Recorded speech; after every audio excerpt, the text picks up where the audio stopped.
Hello and welcome to week 5 of PA212, your certification review. I am going to do a midterm exam review, and also you have a couple required readings chapters this week. So we're going to lecture over that and then do the midterm exam review.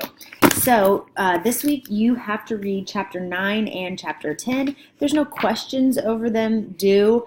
But the only thing is they will be on your midterm exam, and actually a lot of them. We're talking about percentages and ratios in chapter 9, so make sure that you go through and remember how to do that. It's a lot of the review questions on the midterm is asking, if I had a percentage of solution, how much grams or milliliters would I be looking at? And remember that a percentage is that number over 100, and that is really what it's saying. So don't be afraid of percentages, and it really walks you through converting a drug solution from percentage to milligrams, finding the X, that kind of stuff. So if you have a question on that particular calculation, let me know. But I think the book does a really good job of reviewing with you so that you're ready for the midterm exam. And then it's also ratios. Remember what a ratio looks like and how that looks in a fraction form. And so that does that. It's only about 3 or 4 pages for chapter 9, so I think it'll be a very quick read, quick review for you. The last chapter before your midterm exam review that we're going to go over is chapter 10, measuring equipment. You know, last week we talked a little bit about what kind of measuring we use, that kind of stuff. And this is the equipment that you actually use to measure. So like a syringe, a graduated cylinder, you've learned about that before, but then a dosage cup, an oral syringe, and then how would you measure large quantities? We have some balances that you may use. And so I love on page 110, it shows you that Class A prescription balance required in every pharmacy. Again, we talked last week that some of the pharmacists still use this, and some of the technicians use it to compound. This is awesome. I love that picture. Read a little bit about that so you know how to use it and how to calibrate it, and really see it working in action. And I'll include a little YouTube video in my announcement so that you can see how it's used in the pharmacy, so that you can really get a hands-on approach of what it looks like, because you may be asked to use it someday to measure out a powder or a cream or a small dosage. It's really just for a small dosage for that. And then how temperature can affect that weight of measurement. That's really important, because if you're in a pharmacy without air conditioning or too high of heat, or like in the winter, or too cold, then it can really affect that. And it talks about that in this chapter as well.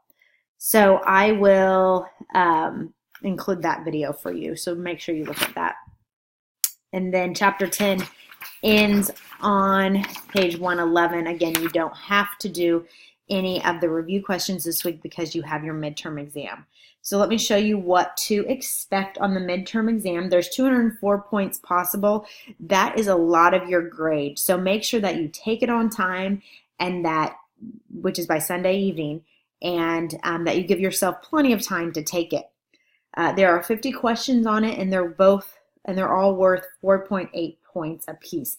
Now they're multiple choice, all multiple choice, no fill in the blank. So if you have a calculation that you've done, don't worry. You don't have to just put it there on the paper and expect, oh crap, am I right or am I way off?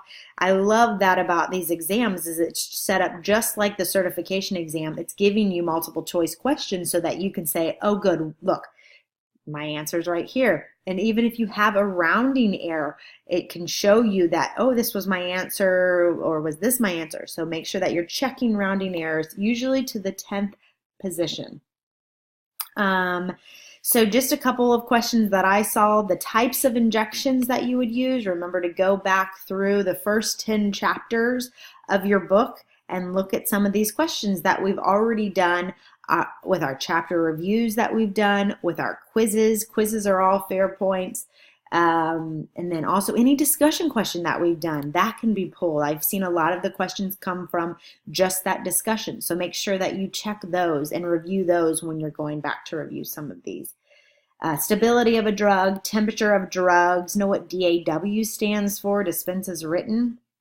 A lot of calculations, again, on those percentages, those ratios are coming through because they haven't been questioned before. They're fair game now. What kind of auxiliary labels, what kind of warning labels would you put on this type of drug or this instructions it's asking? Talks a lot about reading labels and reading prescriptions. How would you write this out in common terms if it's written like this on a prescription? Also about aseptic technique. What do you use in aseptic technique? How do you do aseptic technique? So make sure that you are reviewing that in your review. Again, if you can take this test without your book, that's how I would start. I would answer all of the questions without my book first, and then the ones that I need to go back on and use my book, then I would do that. Again, this is good review for the certification exam. It's trying to get you ready for that. So ready your mind to not use your book. And if you need to use your book, of course, then go back and use your book. It's also a way to make you sure that you're moving in the exam. I know that some of you worry about time and will I have enough time to get through it? You will. So go through, answer the ones you already know, do the 50 questions then, and then go back and use your book so that you can answer the questions right, the right way. There was one more thing I was going to mention. Again, all the first 10 chapters are fair game, so make sure that you review that. It's only the first 111 pages, the first 111. So make sure that you go back and read some of those and review that. If you have any questions, you can ask me, no problem. Email me, text me, however you want to get a hold of me before or during the midterm exam. And then also make sure to take your Week 5 survey. This lets us know how we're doing as instructors and also how you're liking the course. And we'd love feedback. So if you find something that, hey, I really wish we would have gotten this in our certification exam class, then we'd love to hear that and could incorporate that in future classes. So if you'll take the time to do that, I'll give you some 10 extra credit points. Just email me when it's done. Thank you, and I hope you have a great week.